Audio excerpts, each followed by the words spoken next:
ആദ്യം കൊണ്ടുപോകാൻ പറയണോ? കൊണ്ടുപോകാൻ പറയണോ? എവിടാ? അടുത്തോ?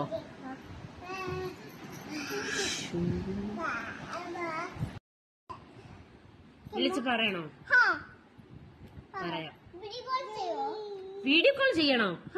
അന്നെ എന്റെ കയ്യിൽ നമ്പർ ഇല്ല, പിന്നെ എങ്ങനെയാ വീഡിയോ കോൾ ചെയ്യുന്നത്? നമ്മളല്ല മോഹൻലാലിന്റെ അടുത്ത് പോന്നെ, നമുക്ക് പോയിട്ട് വരാവേ വീഡിയോ കോൾ ചെയ്ത് സംസാരിക്കാം. അതുകൊണ്ട് നമ്മുടെ കയ്യിൽ ഒന്നുമില്ല. പിന്നെ വീഡിയോ കോൾ ചെയ്യാൻ നമ്പർ വേണ്ടേ? നമ്പർ ഇല്ലാതെ എങ്ങനെയാ വീഡിയോ കോൾ ചെയ്യുന്നേ? വീഡിയോ കോൾ എങ്ങനെ ചെയ്യും? നമ്പർ ഇല്ലല്ലോ. അതാ ഞാൻ ചോദിക്കുന്നേ, നമ്പർ ഇല്ലാതെ എങ്ങനെയാ വീഡിയോ കോൾ ചെയ്യുന്നേ? വേണ്ട വേണ്ട, നമ്പർ ഇല്ലാതെ വിളിക്കാൻ ഒക്കത്തില്ല. എന്തായാലും ബിഗ് ബോസിൽ പറയാം നമുക്ക് കുഞ്ഞിയെ വിളിക്കാൻ, ആദ്യം വിളിക്കാൻ. പോയിട്ട് വരാം.